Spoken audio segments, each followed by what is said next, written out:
to another episode of Let's Talk Early Years, the podcast. I am your host, Melanie Karim, and this week I read something quite interesting in The National.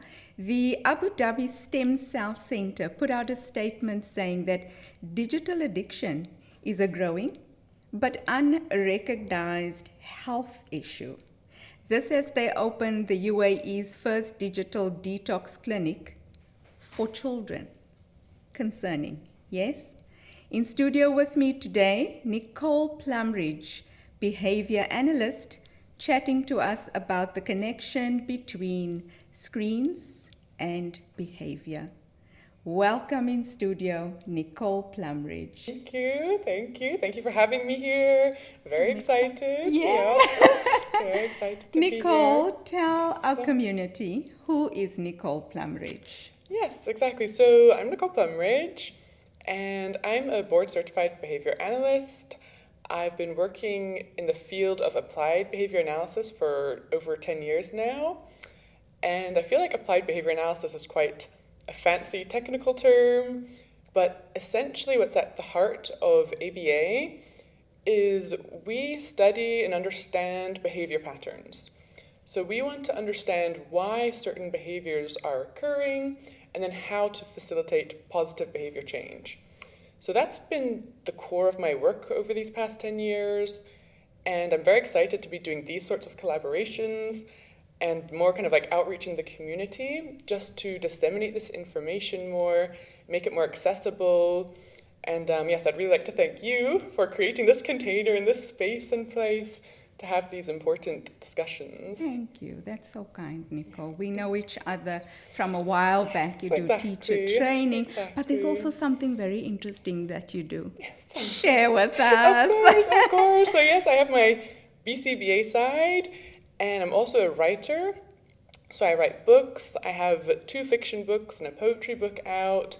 I'm working on a second poetry book. And in addition to that, I also do some creativity coaching, writing mentorship. So I have, a few different hobbies, passion projects that I always have in the work, I love it. on the side. I love that you're such a contributor to young children's lives. Thank you. Thank you, Nicole. So today we're talking screens and behavior. Yes. What's your interest? So basically, it's such a huge topic. It's a very big topic to kind of tackle. It can be a very sensitive topic because all families' dynamics, they're different. So I will start by saying that it is hard to kind of give general advice because what I've noticed in my field and in my work as a BCBA is that all kids are different and they all need to be kind of treated differently. They all need specific tailored plans. And it's not just that the child is different, it's the family as well. There's no families that you can say are the same. The family dynamics, the structures are different. But just to talk a little bit of like background about screen time and excessive screen time. And I just want to point out that the word excessive is important because I do feel that screen time in itself is not a bad thing. Mm-hmm. I think it can be very enriching. It can give a lot of, positive experiences to children. They can learn a lot. And we are in a digital age, which is not going anywhere anytime soon. Like iPads, iPhones, all this stuff. Yes. It's here to stay. I love that you're starting on the onset by recognizing, as we do in our curriculum, that every child is unique and that every family is unique. And also that we are not here to shame anyone.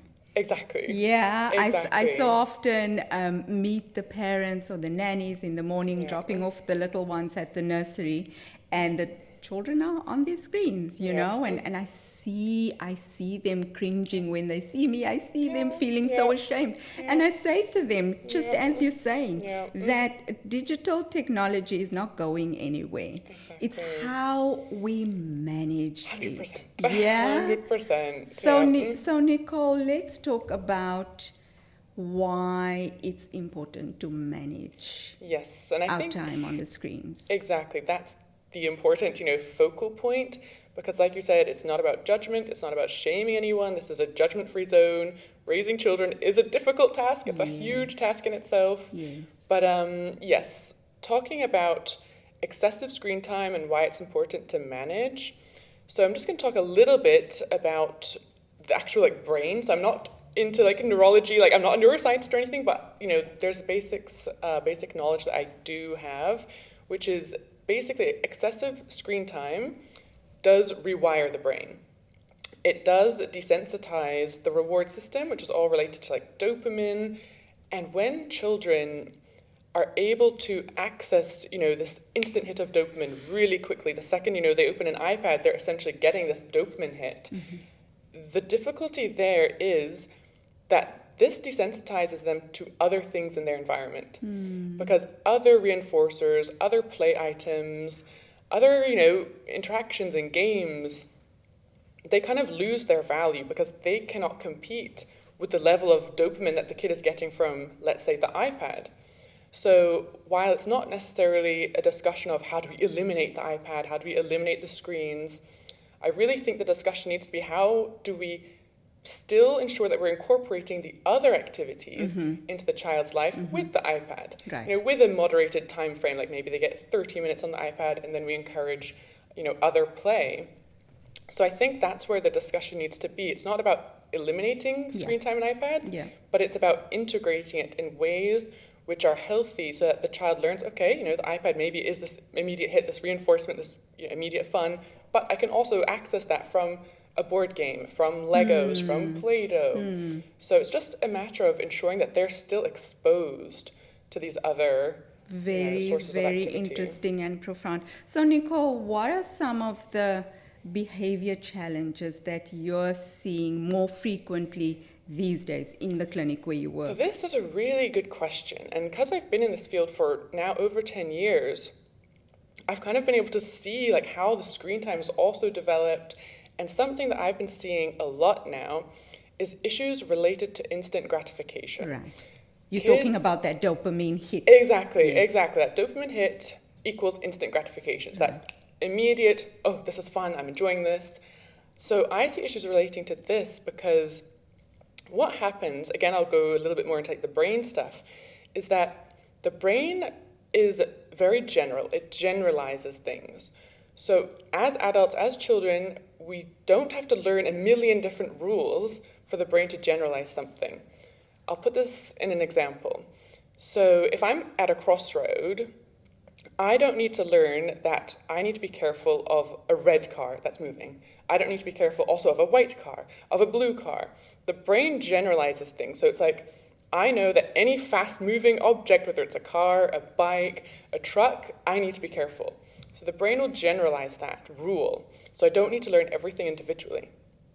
When we're talking about little children, their brains are also generalizing things. So when they're exposed to excessive screen time and immediate gratification, that becomes generalized to all the other situations in their life where they're expecting instant gratification. And as much as we try to cater to the children, we try to understand what they want, give them what they want, instant gratification isn't possible with everything.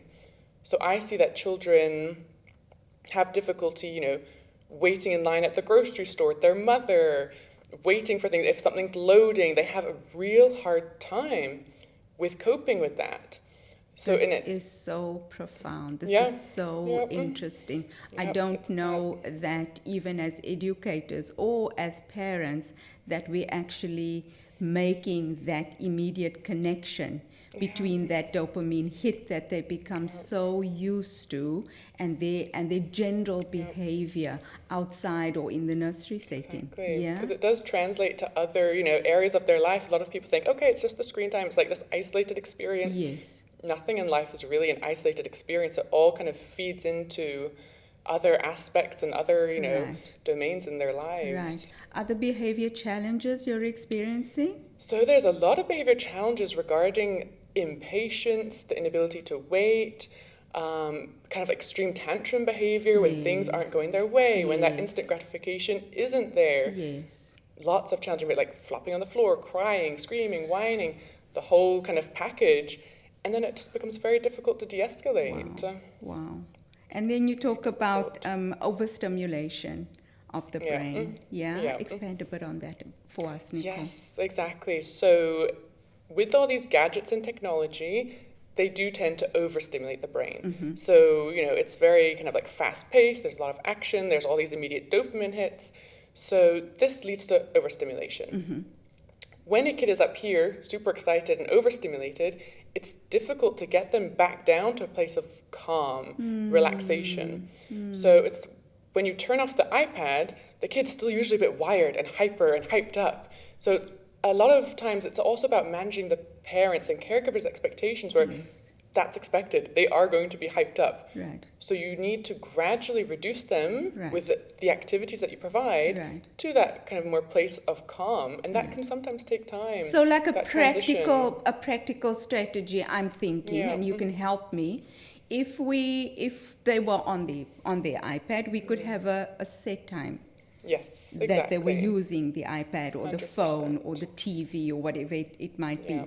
And then if it were 10 minutes, Yeah. at the 5-minute mark, we could perhaps have a call out and say, Yes. okay, 5 more minutes, and then 3 more minutes, and Exactly. then, okay, you need to be wrapping up, you need to be finishing your Yeah. game or whatever the case might be. Is that something we could be doing? 100%. And I Yeah. love that you mentioned that because that's one of the simplest, easiest strategies to implement, having the set time and then the countdown. And it just gets overlooked sometimes. Sometimes parents are just like, okay, well, it's finished now, just keep that. Yes.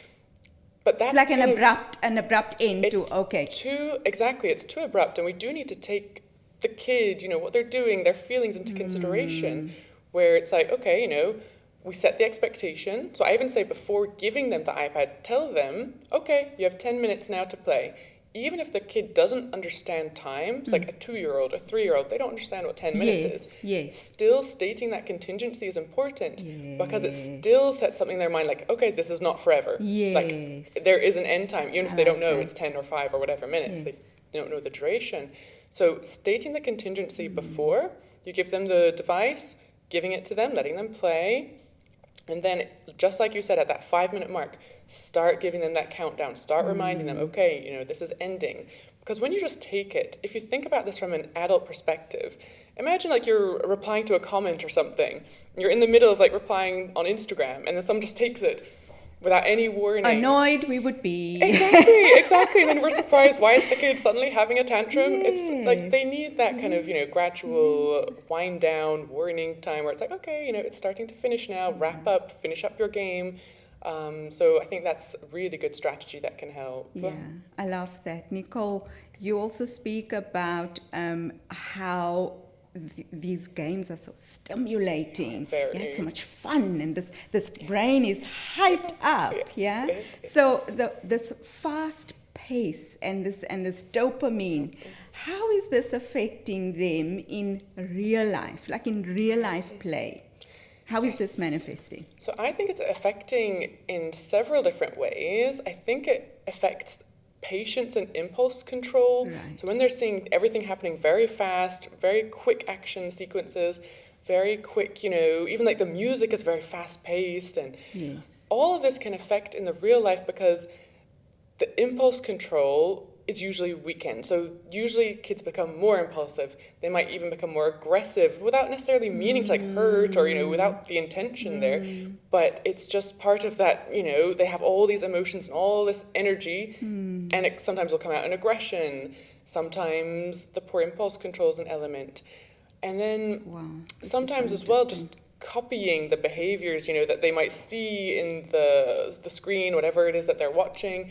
There's that element as well. Yeah, I like that. So is there any like kind of specific content that is really affecting our children's behavior? I would say yes. And I would definitely say to parents to be careful of like overly aggressive content, fighting content, because you really do see that kids learn so much through imitation. And it's not just, imitating the adults in their environment, it's imitating the screens. Of course. And that's one of the very significant problems that I've seen with excessive screen time, and even not excessive. It's if they're watching, even for short durations, very like aggressive, violent content of zombies, hurting each other or something. Yes. They copy it, and not necessarily with any intention. Yes. So this is something I tell the parents, where it's like, it's not necessarily that they're trying to be mean or trying to hurt.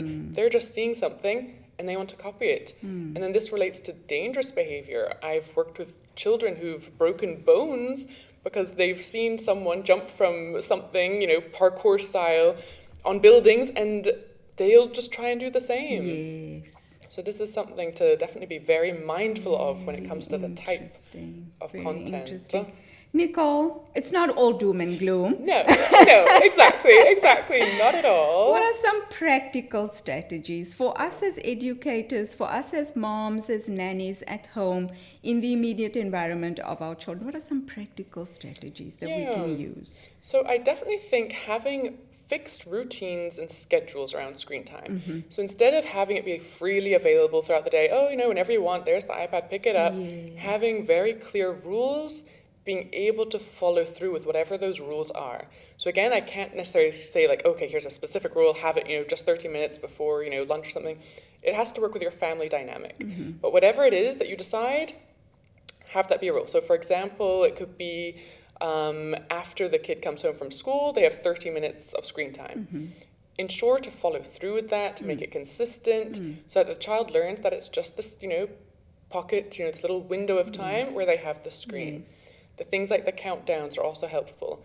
And I like that you're saying consistency. Yes, that's I think key. therein lies the key for us and for the children. That we actually create, children thrive in a space where there are boundaries. Yes, We know that. exactly. We know that they feel safe in spaces where there are boundaries. So it's our responsibility as educators, as parents, to create those boundaries and to keep firm on those boundaries, to be consistently practicing that. Like you say, it's 2:30 when you get home from school every afternoon for 30 minutes, you're allowed. And also then to monitor, like you said before, to monitor what kind of shows they're watching, what kind of games they're playing. Exactly.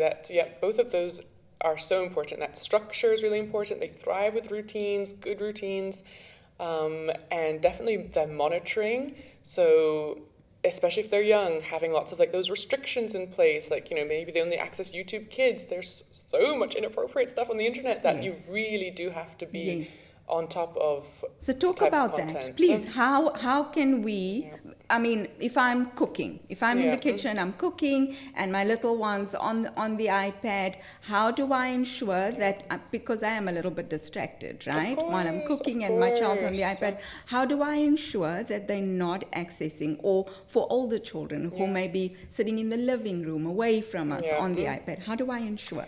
Yeah, so that is definitely a tricky one. When they're younger, it's easier because you can just put in like blocks. Like there's just ways to totally block YouTube, put YouTube Kids. Right. And when they're younger, it's harder for them to navigate that. Yes.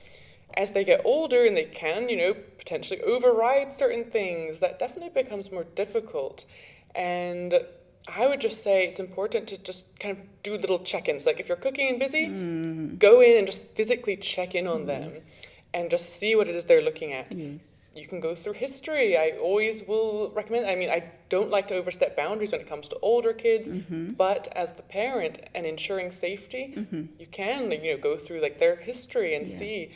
And it's again not coming from a place of judgment or shame, but if there is something that comes up, having conversations with the child about it, and asking them why are they watching it. Did they get it from someone else? Sometimes kids at schools just send links, they don't even necessarily know what it is. So having conversations, especially with older kids, is important part of the monitoring process. So it's kind of getting them involved, getting them to be responsible and accountable, because the older they get, the less you can control them. And that's just a natural part of it. So you want them to be as aware, as responsible as they can be, and that comes from all these open kind of conversations. Absolutely. Nicole, very often I have parents come to the nursery school and they ask me, do you have any screens in the nursery, because my child is not exposed to any screens. And I'm like, okay, that's really interesting. How is that even doable in, as you say, the world of digital technology? Exactly. So I have come across that kind of approach a lot as well with parents, and obviously everything is up to the parents. If they don't want screens, that's their choice, but it is a very sort of all or nothing, black or white type of a viewpoint. And I really think it is important, again, not to eliminate screen time, but to integrate it. Because screens are a part of our lives now, and it's probably only going to increase from here. We're getting more digital, more technological. And by denying kids screen time completely, you're also denying them of the positive benefits of it, of the learning opportunities that they can gain from it. Because, kids as young as like grade 1, their homework is on iPads now. So you do want kids to be fluent with using technology from a young age. They're teaching grade 1 to code. Like, this is important stuff in their lives. So my perspective is not to deny screen time completely. It's to find ways to healthily integrate it in a balanced way. Right. So what could be the educator's role? So I would say the educator's role is to inform parents and do trainings, have, these sorts of conversations available to them where it's just kind of opening up their awareness and their horizons maybe, because I know there's a lot of fear around screen times. Yes. So parents might just be like, okay, no screen time ever because of the fear. So it is up to the educators to kind of mitigate that fear and be like, it's not all doom and gloom. There's a lot that they can learn. There's a lot of enriching experiences that can be gleaned from screen time and from using it appropriately. So it's maybe the educator's role to just explain how to incorporate it and how to use certain strategies to have good boundaries in place with the screen time that their child accesses. So for us as educators, Nicole, and then perhaps also for parents, what are some of the red flags that we could recognize and say, okay, my child certainly is being exposed to excessive screen time? Yes. So one of the main red flags, I would say, is are they not able to play with other things? So that is a main red flag that I see. So when I meet parents for the first time, one of my first questions is, what does your child like to do? What are their reinforcers? What do they play with? If it's only the iPad, that to me is a red flag where it's like, okay, this sounds like excessive screen time. We need to work on like play skills, getting them involved with other activities, and really teaching them how to access reinforcement from other activities. Because that's very key. A lot of time, especially with young kids, parents kind of expect kids to know how to play immediately. I got you a toy, go play with it. Yes. We still need to teach them, especially when they're young, how to play with the toy. Yes. An iPad, they can just press things, they get buttons and lights, they're immediately stimulated. Yeah. With a toy, they might need to learn how to press that button, which then, relates to this. They might have to learn, okay, Lego's fun because I build something. So it's really up to the educators and the parents and the caregivers to show them how you access reinforcement with certain toys, because it is more of a teaching process. Really profound. What I'm hearing you say also is that even when they are accessing the screen time, that we are present and we can actually spend time and explain to them or talk about what's happening on the screen. So we're also doing a bit of positive reinforcement even there. And then when they're playing, the same thing, that they recognize also that, because we spoke about their social skills, right? That I'm a present parent. I'm a present body, and we respond with kindness, and we take turns. Now it's teacher's turn, or now it's mommy's turn, or now it's brother's turn while you're playing the game. So we're still teaching those skills. So this could be a strategy as well. 100%, 100%, because a lot of the time with iPad, it's a very kind of like isolated activity. Just one, yes. It's just one, it's just the kid. So incorporating yourself into that, and be like, oh, look at that, and point to the stars. So like getting yourself involved, like you said, is really important social aspect. And that's one of the differences, I would say, even between the different types of screens. So for example, the iPad versus a TV.